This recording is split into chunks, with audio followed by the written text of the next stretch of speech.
আজি আমাৰ চুবাইজাৰ আৰু থুৰিবাৰী পাৰিষদীয় সমষ্টিৰ কাৰ্যকৰ্তাসকলৰ সন্মিলন আছিলে।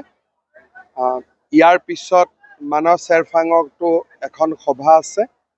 বিটিআৰত যোৱা 3 দিন ধৰি মই যিমান সভা কৰি আছোঁ সকলো ৰাইজে বিজেপিক আশীৰ্বাদ দিছে আৰু মই ভাবোঁ যে এইবাৰ বিজেপিয়ে বিটিআৰত এটা সুন্দৰ ফলাফল দেখুৱাবলৈ সক্ষম হ'ব। স্যাৰ ইউপিপিএল আৰু বিটিএফে একত্ৰিত কৰাৰ এটা প্ৰচেষ্টা চলি আছিল, কিন্তু কালি যেটো বিটিএফে 22টা আসনৰ প্ৰাৰ্থিত্ব ঘোষণা কৰিলে, এতিয়াতো তেওঁলোকৰ সম্ভাৱনা নাই মিত্ৰতা। চাওক, মই মোৰ এইটো ক্ষেত্ৰত কমেণ্ট এটাই যে বিপিএফ আৰু ইউপিপিএল দল যদি একত্ৰিত হয় তেতিয়াহ'লে বিজেপিয়ে তাক আদৰণি জনাব আৰু বিজেপিৰো সুবিধা হ'ব যে এটা দল হ'লে কাৰ লগত কথা পাতিম সিদ্ধান্ত ল'ব নালাগে, যি আছে তাৰ লগতে পাতিব লাগিব। দুটা দল থাকিলে আমাৰো কষ্ট হয়। সেইকাৰণে মই যিমান পাৰোঁ, যোনেই মোক সুধিছে তাকেই মই কৈছোঁ যে দুইটা দলৰ মাজত মিত্ৰতা হ'লে বিজেপিয়ে তাক আদৰণি জনাব। এতিয়া হ'বনে নহয় সেইটোতো আপোনালোকে আপচুক সুধিব লাগিব, যিহেতু আপচুৱে এইটো ক্ষেত্ৰত আগভাগ লৈ আছে। মোক সুধিলেতো তাৰ উত্তৰ মইতো দিব নোৱাৰোঁ।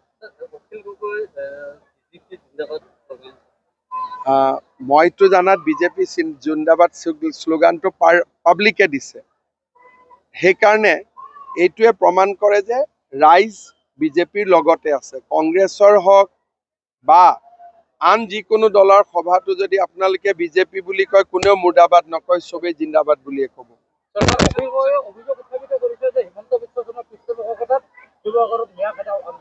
সেইটোতো মোৰ পৃষ্ঠপোষকতাইতো হ'ব আৰু কাৰ পৃষ্ঠপোষকতাত হ'ব? মইতো কৈ আছো যে যি জায়গাত যোন থাকিব লাগে সেই জায়গাত সিয়ে থাকিব লাগে।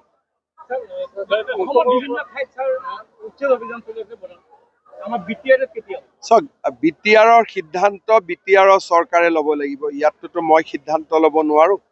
গতিকে এইটো ক্ষেত্ৰত আপোনালোকে ইউপিপিএল দলৰ চিফ প্ৰমোদ বড়ো ডাঙৰীয়াক সুধিব লাগিব।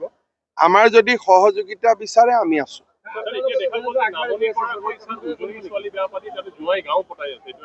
চাওক, বহুত কিছুমান নতুন নতুন কথা হৈ আছে। এইকেইদিন বহুত কথা পোহৰলৈ আহিছে আৰু বহুত কথা আছে যি এতিয়াও পোহৰলৈ অহা নাই।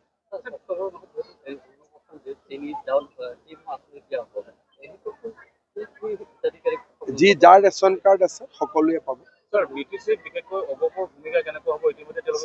চাওক, মই যোৱাকালিও কৈছো যে এজিপিয়ে যদি কোনোবা চিটত জিকিব পাৰে তেওঁলোকে ইলেকশ্যন খেলিব লাগে। আমি বেয়া নাপাওঁ, যিহেতু আমি ইলেকশ্যন খেলিছোঁ, তেওঁলোকেও ইলেকশ্যন খেলিব পাৰিব, খেলা উচিত। কিন্তু এনেকুৱা হ'ব নালাগে যে বিজেপিক হৰুৱাবৰ কাৰণে আমি ইলেকশ্যন উঠিছোঁ, তেনেকুৱা হ'ব নালাগে। নিজে জিকিবৰ কাৰণে ইলেকশ্যন উঠাত কাৰো অসুবিধা নাই, কিন্তু বিজেপিক হৰুৱাবৰ কাৰণে ইলেকশ্যন উঠিলে সেইটো বেয়া কথা। মানে কংগ্ৰেছৰ হয় কাবাৰ হয় মই নকওঁ, কিন্তু এজিপিয়ে নিজে জিকিবৰ কাৰণে ইলেকশ্যন উঠক, বিজেপিক হৰুৱাবৰ কাৰণে ইলেকশ্যন উঠিব নালাগে। देखिए, अभी सरकार बनाने का जो बात है वो करने का भी समय नहीं है।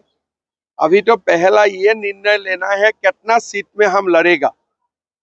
पहले 20 अगस्त तक वो निर्णय होगा, उसका बाद सरकार का बाद आएगा। जम्मू कश्मीर में अभी छोड़ दीजिए।